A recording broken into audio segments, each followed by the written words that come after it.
Continuamos entonces nuestra tertulia de Descubriendo el siglo XXI. Esta noche tenemos invitado al rabino Elí Abadie, quien nos ha hecho una presentación de lo que es el judaísmo y que ustedes han hecho algunas preguntas.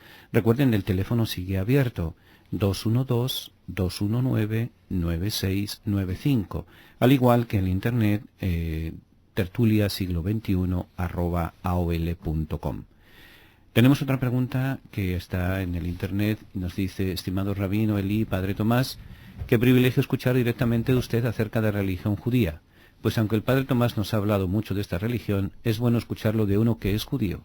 Les cuento que cuando vi la crucifixión de Jesús sentí un poco de coraje contra ustedes porque habían matado a nuestro Señor, pero como el padre Tomás dice, Jesús nació y murió judío, no católico.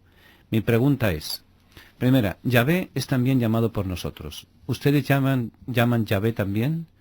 Segundo, ¿por qué las mujeres jóvenes usan peluca? O sea, la primera, Yahvé, nosotros lo conocemos a Yahvé, ustedes... Sí, antes de contestar esa pregunta, déjenme hacer un comentario a la pregunta de la cuestión de la crucifixión de Jesús.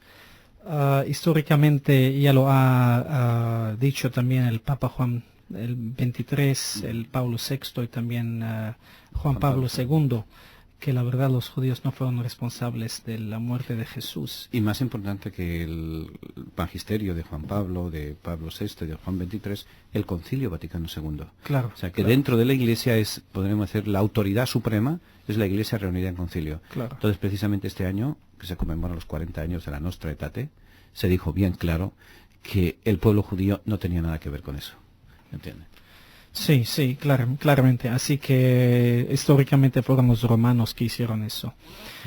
Pero en una rama más filosófica, si Jesús fue el Hijo de Dios, entonces nadie lo podía matar. Aunque los romanos lo hayan matado, seguramente nada más mataron al cuerpo, pero no el espíritu. Y ese espíritu es el que sigue hasta hoy. Entonces, pero gracias por tu pregunta. Ahora, las dos preguntas que has preguntado. El nombre de Dios se pronuncia así, pero nuestra religión nos prohíbe pronunciarlo como lo pronuncia en la pregunta. La pregunta. En la pregunta. Entiendo. Si usamos ese nombre, y en hebreo se escribe Yod, la letra He, Ajá. la letra Vav y la letra otra vez, el tetragamon, como se llama. No podemos pronunciarlo porque el sacerdote, el gran sacerdote, era el único que lo pronunciaba en el día del perdón, en el sacrificio en el templo mayor. Al desaparecer al desaparecer eso ya no pronunciamos ese nombre, lo único que pronunciamos es Dios en lugar de ese nombre. Ya veo. Pero sí es el mismo nombre. El nombre mal. Tanto a la segunda pregunta, que por qué las mujeres jóvenes usan pelucas. Bueno, en verdad la ley es que la mujer casada solamente tiene que cubrir su pelo, porque su pelo es una seña de sexualidad, y aparte cuando la mujer ya está casada, es una seña, al cubrir su pelo es una seña que ya está casada. Así que eso evolvió de un sombrero o de un pañuelo al cubrir el pelo hacia cosas más modernas que son las pelucas. Y por eso ahora pueden ver a mujeres judías casadas usando peluca. Las jóvenes que no están casadas no cubren el pelo. Desde ahí donde viene también la tradición musulmana de que la mujer casada también va con la cabeza completamente tapada. Correctamente. Pero la tradición musulmana la extendió también a cualquier mujer, no nada más a la mujer casada, pero también a la mujer soltera. Oh, ya veo. Ahora se puede ver que niñas de 12 años para arriba cubren su pelo. Tenemos en una de las cartas de San Pablo, creo que es la carta a los tesalonicenses, en donde él habla que la mujer esté en el templo con la cabeza tapada precisamente. Y hasta en la Iglesia Católica, hasta la reforma del Concilio Vaticano II en 1962-65, las mujeres que iban al templo iban también con la mantilla, con la cabeza tapada. Claro, esa era la tradición. O sea, enseñar de que esa mujer, enseñar de respeto, y que era una mujer casada que ya nadie podía fijarse en ella. Correcto. Bien, continuamos las preguntas. estoy esperando que ustedes hagan preguntas. Mientras tanto, algunas de las preguntas o de las inquietudes que han surgido. Hoy en día, de las 12 tribus sabemos, ya nos ha hablado ampliamente. Ahora, de las instituciones judías que había en el siglo I, que son familiares para nosotros los cristianos, el Sanedrín, sumo sacerdote, los fariseos, los saduceos, etcétera, ¿todavía siguen existiendo? No, para nada, para nada. El Sanedrín, el último del Sanedrín fue Rabbi Yohanan ben Zakkai, que hemos platicado. Después de huir de Jerusalén, se estableció en la ciudad de Yavne y reestableció el Sanedrín, que era un grupo, asamblea de rabinos de 71 personas. Ya no existe eso después del destierro final. Después de la revolución contra los romanos en el año 166, ya después de eso el Sanedrín dejó de existir. ¿Y las otras instituciones, los otros grupos? Los otros también dejaron de existir.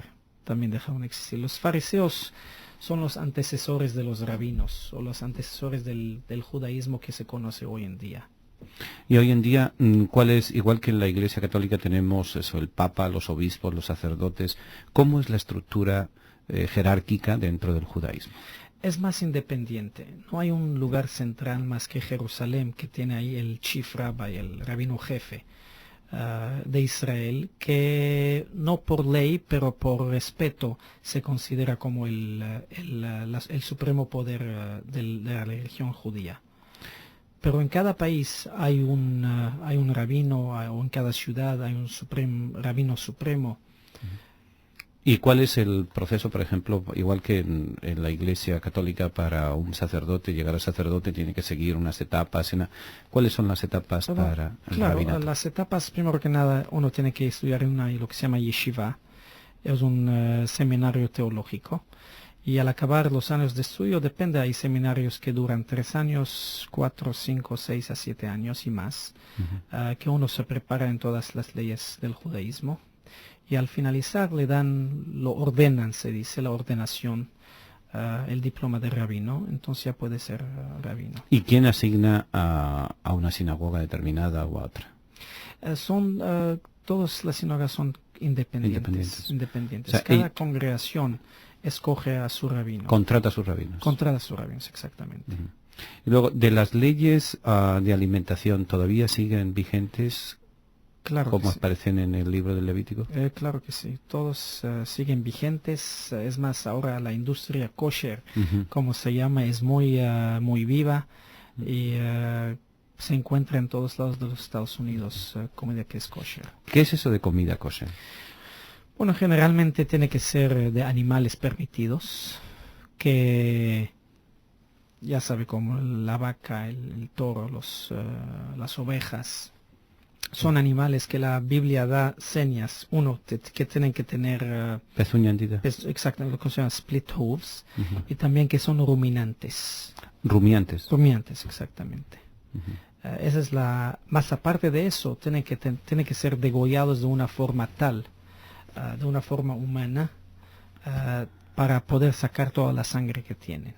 Bien, vamos a nuestro receso que nos toca ahora, una pausa musical, y le recuerdo nuestro teléfono, el 212-219-9695, 212-219-9695. Le recordamos que estamos en la tertulia de Descubriendo el Siglo XXI, y esta noche tenemos como invitado especial al rabino Eli Abadía.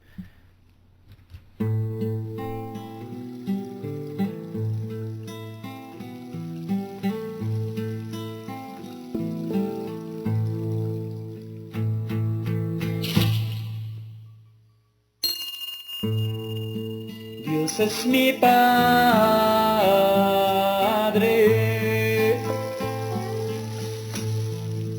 que podré temer. Dios cuida de mí como una madre. ¿Cómo no vivir feliz?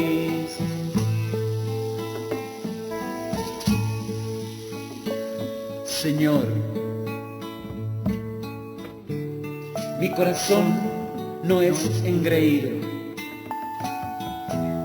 ni mis ojos altaneros. No pretendo cosas grandes que superan mi capacidad.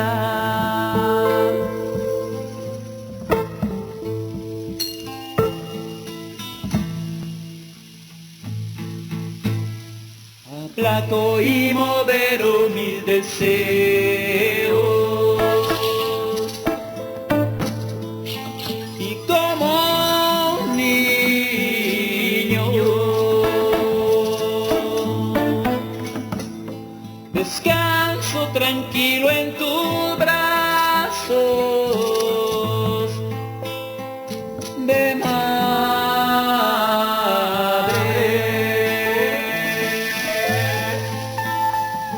descanso tranquilo en tus brazos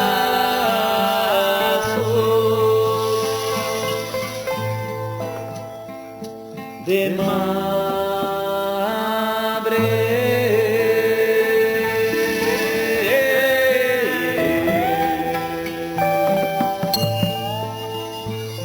Espera en el Señor, ahora y para siempre.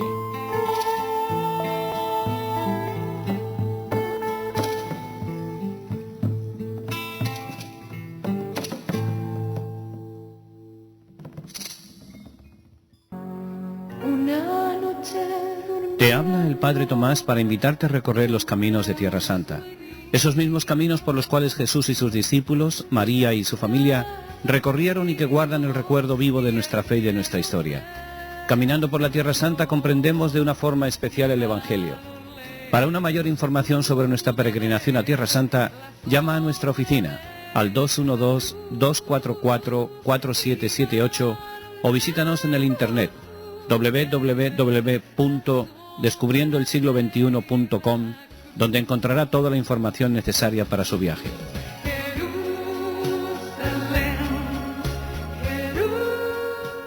Continuamos nuestra tertulia de Descubriendo el Siglo XXI. Esta noche es especial, tenemos un invitado, por eso esta noche no vamos a pasar la canasta, no vamos a insistirles que este programa lo hacemos gracias a ustedes, a la cortesía, al donativo, a la oración de todos ustedes. Les recordamos que nos quedan pocos días, así que si quieren más días, ayúdennos con su oración, ayúdennos con su donativo para que podamos seguirlo. Sabemos que, por ejemplo, nuestros hermanos que están en la cárcel les gustaría compartir con nosotros esta noche, pero, bendito, nos vamos apañando como podemos. Tenemos también una pregunta que nos envía Marta María Pérez de Rockaway Turnpike. Nos dice, nosotros los católicos tenemos un papa, ahora Benedicto XVI, y cardenales, obispos, pastores y sacerdotes. ¿Ustedes tienen a alguien como el papa? Sí que estamos hablando antes, desafortunadamente desde la destrucción del templo esa jerarquía ya no existe. Ahora tenemos rabinos que estudian en seminarios teológicos independientes y no tenemos una jerarquía tal como el papa, sacerdotes, pastores. Pero lo único que aceptamos que el rabino jefe de la Tierra Santa, de la Tierra de Israel, se acepta espiritualmente, respetuosamente como el jefe del judaísmo. Y son dos, ¿no? El Ashkenazi, son dos, es el Ashkenazi y el Sefaradí. El Ashkenazi son de judíos oriundos de Europa y los Sefaradim son los judíos oriundos de España, Norte África y del Medio Oriente. Okay. Teníamos una llamada, María de Manhattan, línea 1. María, buenas noches. Buenas noches, Rabbi, Padre Tomás. Una pregunta para el Rabbi. Muy pronto van a celebrar el nuevo año. ¿Cuál es el año que viene? 5766, pero eso lo vamos a celebrar en octubre 4, que es la fiesta de Rosh Hashanah. ¿Y por qué la diferencia con el 2005 a este año?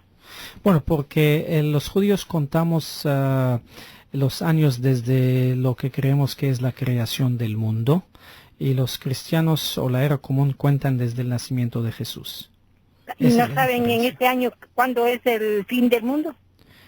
No, el fin del mundo no lo sabe, solo Dios lo sabe. Solo Dios lo sabe. No sabemos el fin del mundo, aunque los comentarios y también unos comentarios del Talmud dicen que cada 6.000 años Dios crea mundos diferentes, un mundo nuevo. Así que nos falta casi 234 años. 234, y como dice... otra cosa. ¿Por qué los días viernes, a partir del holocausto que baja, ¿no? que cae ya el sol, ya no pueden absolutamente, como decir, desde el momento de Shabbat, no tocan la luz, dejan el dinero, no pueden tocar absolutamente nada? Claro, bueno, eso es lo que se llama el Shabbat, el sábado, que es el día en que Dios supuestamente descansó después de crear al mundo, y por lo tanto nos ha pedido descansar también en ese día en respeto a la creación del mundo que Dios creó. No podemos trabajar, no podemos prender la luz y no podemos hacer 39 tipos de trabajos que están mencionados, parte en la Biblia, en parte en el Talmud, en la revelación oral. Y por eso, nuestro día empieza desde la puesta del sol, como los días de la creación, que dice, y fue noche y fue día el primer día, o fue noche y fue día el segundo día. O sea, los días empiezan para nosotros de la puesta del sol. Porque ustedes se rigen por la luna, el movimiento de la luna, ¿no? Bueno, no, lo de la luna es el mes. O el mes. No el día. El día nos dirigimos solamente por lo que dice la Biblia en Génesis, que cuando la Biblia menciona que fue un día, dice fue noche y fue día. Entonces el día empieza en la noche y acaba a la próxima noche. Ok, padre, muchas gracias. Muchas gracias a usted. Adiós. Tenemos otra llamada. Buenas noches. Buenas noches, ¿Con Padre quién? Tomás. Hola, Paula, buenas noches. Me da mucho gusto ver cómo usted y el rabino dialogan en paz y dando información tan importante por la radio. Yo he visitado alguna sinagoga por curiosidad, porque trabajo con judíos y he conocido muchos judíos y quería saber. Y no fui rechazada, fui bienvenida. Soy católica, orgullosa de ser católica, pero me da gusto ver cómo ustedes hablan con tanta paz y una comunicación tan bonita. Gracias, Paula, por tu llamada. Sí, gracias. Tenemos... Sí, perdón. No, nada más quería mencionar que el profeta dice que Dios ha dicho, Ki beti bet tefilá yikareh lechol ha'amim. Mi casa es la casa de oración para todos los pueblos. Eso es lo que Dios le dijo a Salomón cuando Salomón construyó el templo. Bien, ¿tenemos otra llamada, Johnny? No, se cayeron 2 llamadas que estaban pendientes y demás. Nada más quiero aclarecer lo de la comida kosher, que empecé explicando que los animales tienen que tener pezuña y también ser rumiantes. Aparte de eso, tienen que ser degollados en una forma tal para que la sangre salga completamente, porque la sangre no se permite comer. Más aparte, mezclar carne con leche no se permite. ¿Por qué? Porque dice no comerás al chivo con la leche de su madre. Es una forma de humanidad, es una forma de no ser cruel, de tomar de no mezclar vida con la muerte. No, exactamente, no comemos carne con leche para nada. Más aparte también tenemos los pescados, por ejemplo, que tienen que tener escamas y aletas. Y también las aves, todas las aves que no son kosher están mencionadas en la Biblia, y los que son también están mencionadas en la Biblia. Tenemos una llamada del padre Carlos Mullins desde Bronx. Carlos, buenas noches. Sí, buenas noches, Tomás, y buenas noches, el rabino Buenas Elí. noches, padre. Bueno, muchas veces me ha tocado a mí participar en ceremonias de casamiento, bodas, en la cual una de las partes es judía y la otra no. Cuando yo le explico a la gente que la condición de judía lo da la madre y no el padre, muchos católicos se sorprenden, ¿sí? No están muy al tanto de esta realidad. Por ejemplo, cuando la madre o la novia es judía, los niños van a ser judíos. Cuando el padre es judío, los niños no serán judíos. Me gustaría preguntarle, Eli, ¿qué opina de estos matrimonios entre un judío, una judía y una persona de otra religión? Bueno, claro, como usted dijo que la transmisión judía es maternal, no es paternal, así que usted puede tener gente que tenga apellidos que suenan no judíos, pero pueden ser judíos, y gente que tenga apellidos que suenan judíos, pero no ser judíos. ¿Qué opino de esos matrimonios? Bueno, la Biblia mantiene que el pueblo judío se tiene que mantener muy unido. Y la mayoría de esos casamientos, desafortunadamente, si no siguen de una forma u otra el judaísmo o la otra religión, se pierden de la comunidad. Se cree que, en verdad, que la asimilación, que es el casarse y el olvidarse de todas las reglas y también de todas las tradiciones, ha causado la pérdida de casi 10 millones de judíos en los Estados Unidos en los últimos 60 años. Ahora, mi pregunta es ¿por qué el judaísmo se transmite por línea materna y no por línea paterna? Porque la línea materna no hay ni una pregunta. Se sabe que esa mamá dio a luz a ese hijo o a esta hija, exactamente. Bien, tenemos también otra pregunta que nos han enviado por internet. Brígida también de nuevo. He escuchado que cuando un judío muere, los que van al funeral se quedan fuera. No están supuestos a acercarse al cuerpo. Ellos se hacen impuros. ¿Podría explicar, por favor, lo de los impuros? Sí, eso solamente si son Kohanim, si son de la tribu de los sacerdotes, los descendientes de Aarón a Cohen, que era el hermano de Moisés. Solamente ellos no pueden entrar a un cementerio, porque la Biblia en Levíticos mantiene que todas las personas de la tribu de Aarón, o sea, de los Kohanim sacerdotes, no pueden estarse en contacto con un muerto o entrar a un cementerio, porque están dedicados a la obra de Dios. Y la obra de Dios se tiene que mantener pura. Ahora, como no tenemos el templo, y los sacerdotes ya no son sacerdotes hoy, los Kohanim ya no son son Kohanim, mantienen su pureza de esa forma, pero no participan en una obra de Dios en el templo porque no existe. Unos de ellos son rabinos, otros no. Pero siguen obligados a mantener esa pureza. O sea, prácticamente solamente los descendientes de la tribu de... los únicos que no entran en el cementerio. Correctamente, todos los demás entran. Y aparte de eso, si el papá o la mamá o alguno de los familiares consanguíneos de los Kohanim sí entran al cementerio por eso, pero por nadie más. Nadie más. Cuando ustedes entierran, he notado en el cementerio que hay en el Monte Scopus en Jerusalén, que hay muchas piedras encima de las tumbas. ¿Por qué razón? Esas piedras muestran que una persona vino a visitar la tumba. O sea, ustedes no ponen flores. No ponemos flores. Ponen piedras. Correctamente. ¿Pero por qué se ponen piedras? Porque creemos en lo que dice en el libro de Génesis, que el hombre o el humano viene de la tierra y la tierra regresará. Y esa piedra muestra que en verdad esa persona regresó a su tierra. Y siguiendo con el tema de los muertos, ¿ustedes cuando entierran sobre la tierra? Correctamente. ¿Y entonces cómo se hace cuando ven la caja? Se abre la caja de abajo. Se abre la caja de abajo. También depende de la ley de la nación. En Israel entierran directamente sin cajas. Pero yo sé que en otros países que la ley no lo permite, se entierra con cajas. Entonces, ¿ustedes no permiten la cremación de cadáveres? Para nada. Porque creemos en la santidad del cuerpo, tanto como en la santidad del espíritu. Ya. De hecho, eso también sigue vigente en la Iglesia Católica, con la diferencia que se tuvo que aceptar un poquito, podríamos decir, a regañadientes debido a la situación social que se está viviendo y la falta de espacios, pero la Iglesia dice bien claro que las cenizas se traten con el mismo respeto con que se trata el cuerpo. O sea, eso de coger las cenizas, tirarlas al mar, eso no se permite. No, nosotros no permitimos el crematorio para nada. De hecho, en la Iglesia Católica la palabra que se utiliza para el lugar de entierro de los muertos es el cementerio, que viene siendo el dormitorio. Eso es lo que significa. Claro. A diferencia de la necrópolis de los romanos y de los griegos. Claro. Bien.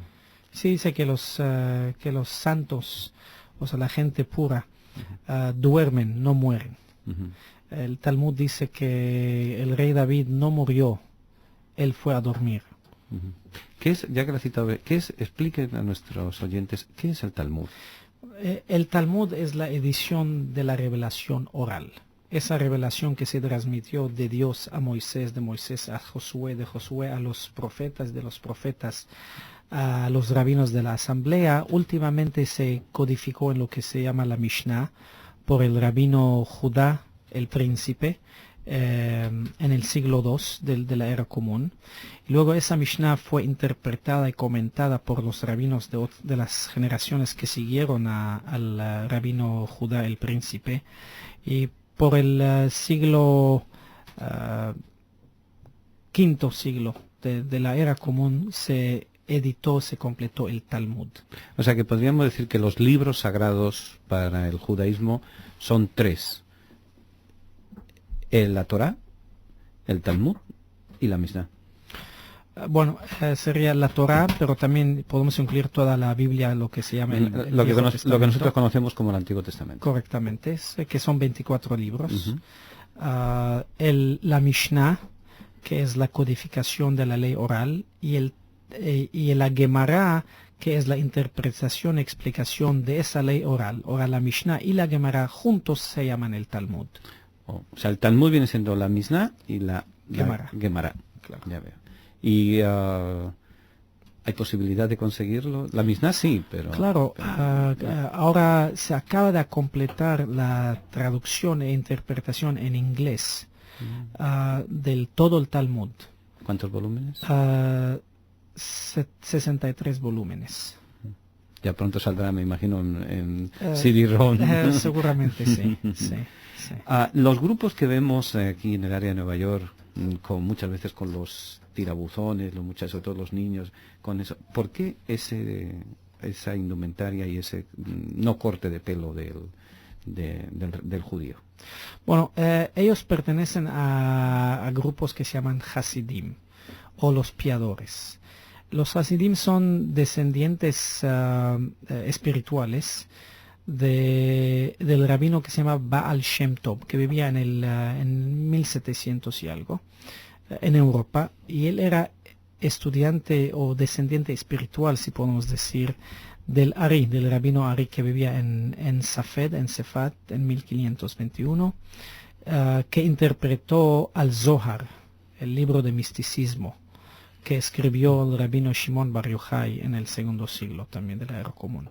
Ahora, ellos son muy aferradores al libro del Zohar, a la interpretación mística de ese libro, y también a ciertos mandamientos que los identifican a ellos mismos. Ahora, se llaman los... tirabuzones. Se llaman tirabuzón, sí. La Biblia no permite cortar lo que se llama el rincón del pelo de la cabeza. Eso se llama el rincón del pelo de la cabeza. O sea, la patilla que nosotros... La patilla, exactamente. Esa patilla no puede estar cortada más arriba del arco zigomático de la cara. Que no pase, ¿cómo es? Que no pase la cuchilla por debajo de Exactamente. Y por eso, entonces, si uno tiene esa patilla abajo de eso, se permite, arriba no se permite. Ahora los Hasidim, como son más aferradores a ciertos mandamientos, mantienen que eso no se puede cortar para nada. No nada más que no se puede cortar arriba del hueso, pero que no se puede cortar para nada. Entonces lo mantienen desde nacimiento para toda su vida. Y por eso tienen que hacer los tirabuzones, porque si no pueden llegar hasta sus pies. Ya veo. Y ¿podríamos decir un poco, quizás, de que ellos son un poco descendientes de los fariseos? No, porque los descendientes de los fariseos es el judaísmo moderno, es el pueblo judío en general. Sí, el rabinismo son descendientes de los fariseos. ¿Y por qué estos hasídicos van vestidos siempre de negro? Bueno, esos hasídicos, como digo, mantienen aferrados a sus tradiciones. Es la ropa que se visten, en verdad, fue una ropa que se les impuso a ellos hace 2-3 siglos en Europa por varios reyes, por varios príncipes, para identificarlos como judíos. Y como sus antecesores se vistieron así, quieren mantener esa tradición, esa identificación, esa unidad de su grupo tal. ¿Y por qué andan con la cabeza cubierta? Bueno, la cabeza cubierta, en verdad todos, nada más ese grupo de judíos anda con la cabeza cubierta, pero la cabeza cubierta representa respeto a Dios, hacer la voluntad de Dios, el creer que hay un ser supremo sobre nosotros. Y en la ley judía hay que cubrir la cabeza en 3 ocasiones que son principales, fundamentales. Al orar o rezar, al comer también, y también cuando se estudia la Torah, o la Biblia, o cualquier de los libros religiosos. O sea, cuando se está en contacto con la palabra de Dios. Correctamente. Entonces hay que mantener. La cabeza. Sí. Pero en otros tiempos la ley no lo exige, pero la tradición de ciertos grupos lo mantienen. Ya veo. Tenemos una pregunta que nos han mandado por internet, Marta, María.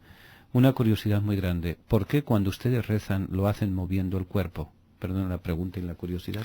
No, cómo no, claro que sí, Marta. No todos los grupos mueven el cuerpo, como me imagino has visto. También esos grupos hasídicos mantienen el verso que dice que todos mis huesos te sirvan a Dios. Entonces, al rezar, mueven su cuerpo para demostrar que todo el cuerpo de la persona, sus huesos, sus músculos, todo lo que tienen, están al servicio de Dios. Ya veo. Una pregunta, otra pregunta. He visto que no todos tienen saco largo negro, pero otros con rayas grises. ¿Cuál es la diferencia? Bueno, otra vez, la diferencia es que depende del grupo donde vivía en Europa. Depende de la ciudad o del pueblo que vivían, y depende del rey o del príncipe que impuso ese tipo de ropa a ese grupo judío. Entonces, desde la Rusia hasta la Francia hay varios países y varias entidades que han impuesto a los judíos hace 200 a 300 años ese tipo de ropa, y por eso cada grupo se viste diferentemente. Yo he visto en algunas bodas, en las pocas bodas judías que he asistido, que se rompe una copa. ¿Por qué? Se rompe una copa y se menciona el versículo de Salmos que dice: si te olvidaré, oh Jerusalén, que se me pegue la lengua al paladar. Exactamente, que mi mano derecha se olvide, que se me pegue la lengua a mi paladar. Exactamente, se rompe para reconocer la destrucción del templo y también de Jerusalén. O sea, el recuerdo de que en una familia judía no puede haber alegría completa porque Jerusalén fue destruida. Correctamente. Son tantas las preguntas que uno ya no sabe por dónde. ¿Hay un renacimiento religioso hoy en día en la comunidad judía, o están pasando la crisis de las grandes religiones, la crisis del catolicismo, las crisis de los diversos grupos? No, generalmente hay un renacimiento muy amplio en la religión judía, tanto en Israel como acá, porque el ser judío ahora mismo ya es más fácil que antes. Antes uno se mantuvo judío porque lo forzaron a mantenerse judíos, depende del país en que vivían. Ahora uno se mantiene judío porque quiere mantenerse judío, porque es más fácil, habilidad de estudiar sin pena de muerte, la habilidad de comer kasher o kosher sin problema, la habilidad de trabajar y ser parte de la sociedad y al mismo tiempo mantener sus tradiciones.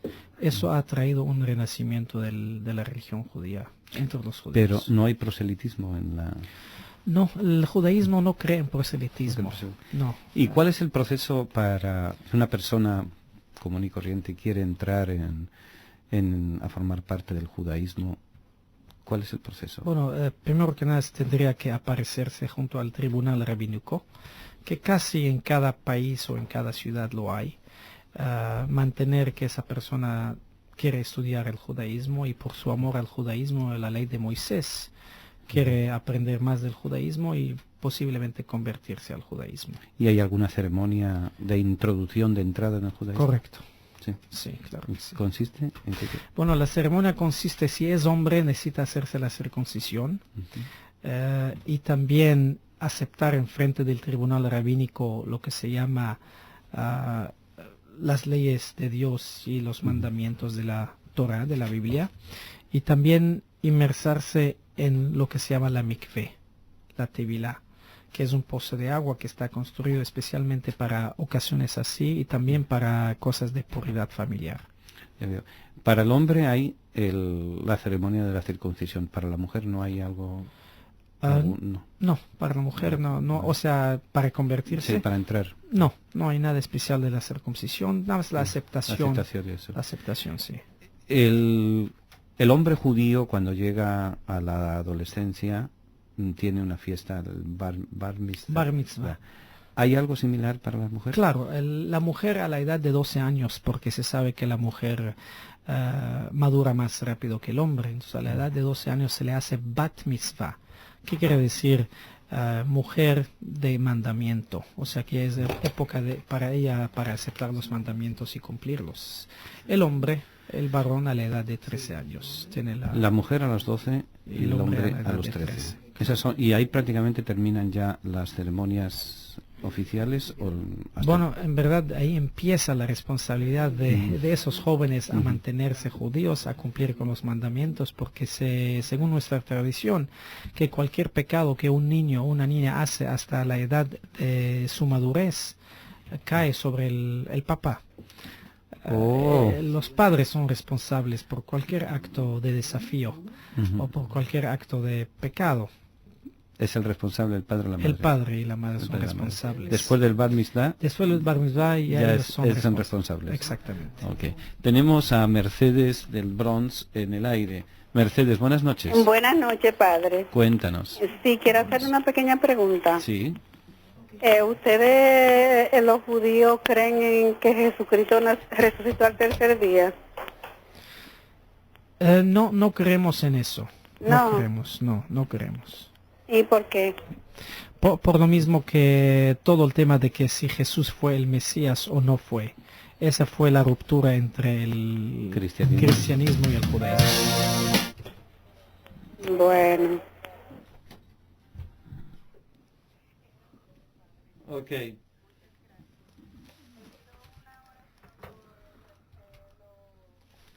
Perdonen. Con mucho gusto vamos a rezar por ellos. Ok, gracias a usted por llamar. Igualmente, ¿hay alguna otra llamada? Bueno, bien, vamos entonces a nuestro receso musical que saltó el disco antes de tiempo. Les invitamos a que auspicien nuestro programa de radio La Tertulia del Siglo XXI, participando en los viajes que organiza nuestra oficina. Con ello, además de crecer en la fe y la cultura, ayuda a mantener nuestra tertulia en el aire donde tantos hermanos se benefician y crecen. Por la miel y el aguijón, por los niños que me has dado, te agradezco, Dios, por el fuego que calienta, por surgir el manantial, por el padre que regresa sano a su hogar, por las cosas de la vida, agradece el corazón, por lo dulce y lo amargo, por la miel y el aguijón. No destruyan lo sembrado, la esperanza hay que alentar, devolver siempre con fuerza a la tierra y al hogar. Vela por todos nosotros, por la casa y el jardín, por el alma sin pesares, por la paz sin fin, por lo poco que me queda, por la luz en el portal, por la flor y por el fruto que han de madurar.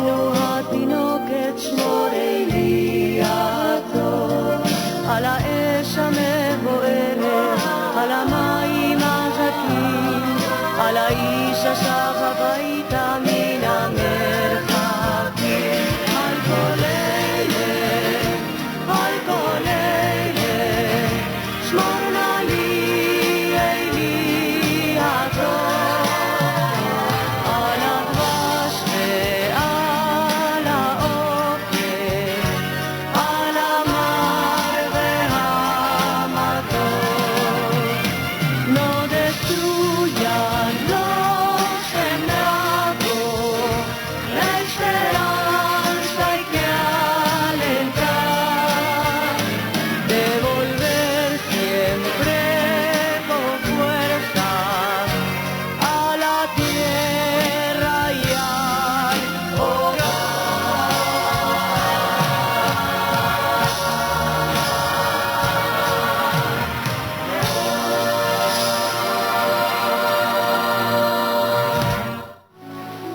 Les invitamos a que auspicien nuestro programa de radio La Tertulia del Siglo XXI, participando en los viajes que organiza nuestra oficina. Con ello, además de crecer en la fe y la cultura, ayuda a mantener nuestra tertulia en el aire donde tantos hermanos se benefician y crecen en la fe. Para mayor información, favor de llamar a nuestra oficina al 212-244-4778 o visite nuestra página de internet www.descubriendoelsiglo21.com. Continuamos nuestra tertulia de Descubriendo el Siglo XXI. Nos quedan ya pocos minutos, nos quedan poco más de 20 minutos, digo poco menos de 20 minutos, pero vamos aquí a marchas forzadas, queremos aprovecharnos de la cortesía y de la bondad del rabino Elí para que él nos vaya respondiendo una serie de preguntas. Y un oyente nuestro desde el trabajo aprovechó el breakecito que teníamos y nos ha llamado y nos pregunta, Jesús es el que nos llama. Para el pueblo judío, ¿quién fue el último profeta? El último profeta fue Daniel. Daniel. Hay unas autoridades rabínicas que no consideran a Daniel como profeta. Entonces el último profeta sería Malachi, uno de los 13 profetas menores. Exactamente. Que ellos también fueron parte de la gran asamblea del tiempo de Ezra y Nehemia. Ya. Estábamos conversando, Freiler, que quería usted seguir ampliando sobre el tema. Sí, sobre el proselitismo. La pregunta que por qué los judíos no hacen proselitismo. Porque el judaísmo no cree que todo el mundo tiene que ser judío para recibir la misericordia de Dios o para poder ir al paraíso, como se llama. Lo que creemos que nada más un pueblo tiene que ser el pueblo judío y los demás gentiles del mundo al seguir lo que se llaman las leyes de Noah, los Noahide laws, las leyes de Noah, que son leyes principales de la humanidad, pueden también tener aceptancia en el mundo venidero y también en el paraíso. O sea, no hay necesidad de ser judío para recibir la misericordia de Dios. ¿Esas leyes se podrían resumir un poco en la ley de Moisés? Generalmente las leyes, casi los 10 son 7 mandamientos que los rabinos han elucidado de la Biblia. Eso no matarás, no creerás en un solo Dios, no matarás, no mentirás. ¿Cuál era el rabino? Mantengas jueces, mantener la ley, no robarás. ¿Cuál era el rabino aquel que dijo cómo explicar la ley de Dios a una persona que está apoyada sobre un solo pie? Claro. No hagas a otro lo que no quieres que te haga a ti. Exactamente, y le las claro. Que prácticamente es se le considera como la regla de oro de todas las grandes religiones. Correctamente. O sea, pasar por el prójimo. Sí, y el judaísmo cree que leyes básicas humanas, con eso basta para todos los pueblos del mundo. Para llegar a Dios. Para llegar a Dios, exactamente. Ya ve. Hoy en día hay dos preguntas que son casi obligadas cuando se reflexiona o se habla del judaísmo. Una es sobre el Holocausto, que precisamente este año conmemoramos los 60 años del final del Holocausto, del final de la Segunda Guerra Mundial y la liberación de Auschwitz.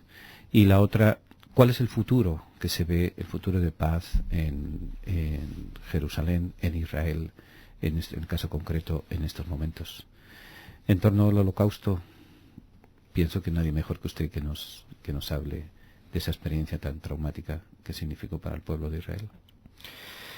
Sí, es la tragedia más reciente en la historia del pueblo judío, pero si vemos históricamente, el pueblo judío ha pasado por varias tragedias en la historia, empezando desde los egipcios hasta los asirios, los babilónicos, los persas, los griegos, los romanos, la Inquisición en España y lo más reciente el Holocausto, o los pogroms de Rusia del siglo pasado. Así que no, el Holocausto, aunque sea la tragedia más grande o más cruel que ha habido en la historia, pero el pueblo judío ya tuvo la experiencia en varias tragedias antecedentes a esa. Desafortunadamente Dios ha dado el libre albedrío al ser humano. Y ese libre albedrío, desafortunadamente a veces el humano lo ha abusado de una forma tal que llega hasta el nivel del Holocausto, donde todo un pueblo, el pueblo bajo el mandado de Hitler, exterminó, anihiló a un segmento del pueblo judío, más de 6 millones de gentes. Uh-huh. Es impresionante, y yo las veces que voy a Jerusalén siempre es casi visita obligada a ir a Yad Vashem. Sí, desafortunadamente el Holocausto es una muestra que la actitud del humano puede bajar tanto a los abispos de crueldad, la degradación y claro,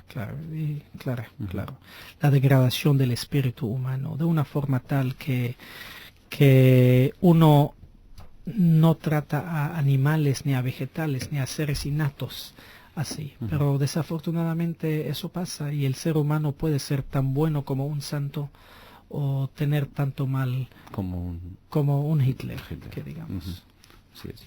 Y luego el futuro. Ahora el futuro, creo que el futuro es muy prometedor, porque pensamos siempre que al último la verdad saldría al mundo, y creo que en el momento que todos los pueblos del mundo acepten la misión del pueblo judío, acepten que Dios ha otorgado la Tierra Santa al pueblo judío para mantener el reinado de Dios aquí en la tierra.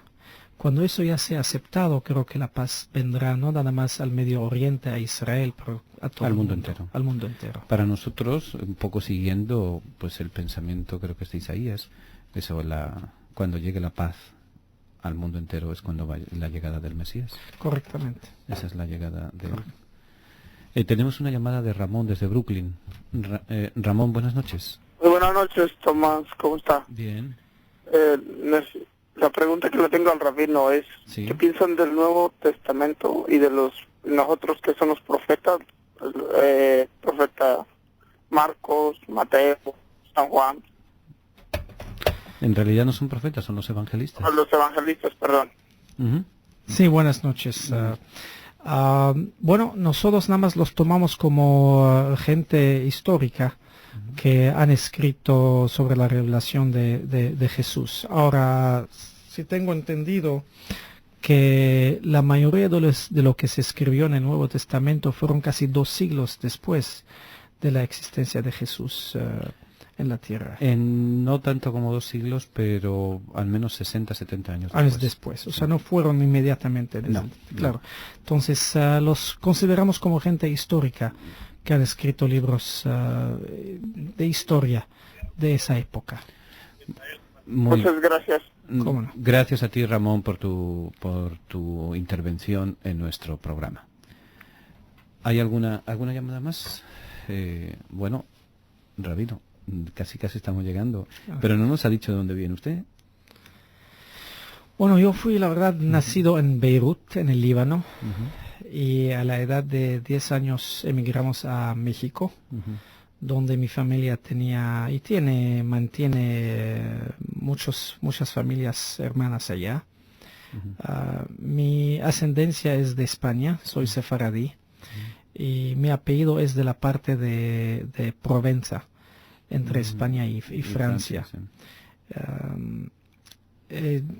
Mi familia, que es oriunda de allá, después de la Inquisición o de la expulsión de los judíos de España, fue por el sur de Europa, de España a Francia, de Francia a Italia, de Italia a Salónica, Grecia, de allá a Turquía, de Turquía a Siria, donde mis padres nacieron. Y luego de Siria, después del 1948, del establecimiento del Estado de Israel, que hubo persecuciones del pueblo allá en Siria, en Alepo, emigraron al Líbano, que era un país más libre y democrático.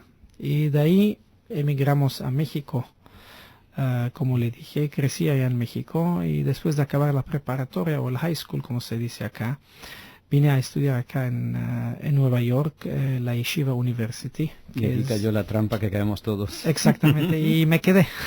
Exactamente. Muy bien, nos faltan, ¿cuánto nos falta? Nos faltan poquitos minutos. Simplemente queremos decirle que, primero, agradecerle profundamente y tremendamente que haya querido compartir. Le hemos quitado de su tiempo 2 horas. Ha querido compartir con nosotros nuestro programa esta noche. Sus enseñanzas han sido para nosotros mucho más importantes de lo que usted se imagina. Es probablemente la primera vez que en un programa de radio la comunidad hispana en Nueva York tiene durante 2 horas la oportunidad de escuchar de un rabino, de un... aquí le puedo decir lo que yo siempre he sentido y siempre he visto. Lo que decía primero fue Pío XI y después Juan Pablo II. Ustedes son nuestros hermanos mayores en la fe.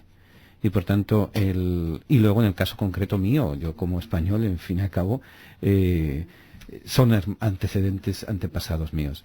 Y fíjese que yo he tenido en mi vida una experiencia profunda con eso mismo. Primero, que yo nací el mismo día que nació el Estado moderno de Israel. El día que se crea, por la resolución de las Naciones Unidas, el Estado de Israel. Y luego, el mismo día que se conmemoraban los 500 años de la expulsión de los judíos de España, una familia judía me invitó a celebrar la Pascua en Jerusalén con ellos. Muy bello. Coincidía que yo iba con un grupo, de los muchos grupos que llevo, y ellos me invitaron a ese día. Entonces hay como ese lazo, si quieres, sentimental, o ese lazo profundo de compartir siempre con el pueblo judío, con el respeto también a nuestros hermanos árabes y palestinos. Al fin y al cabo, yo nací en una ciudad que tiene sus raíces árabes, claro. O sea, en eso no quita. Pero, como uno dice, en la vida uno escoge. Claro. Y escogí pues ese respeto y ese amor, aparte de que el mentor de mi vida es precisamente un judío, que es Jesús de Nazaret. Así que, nada más que nos queda decirle eso.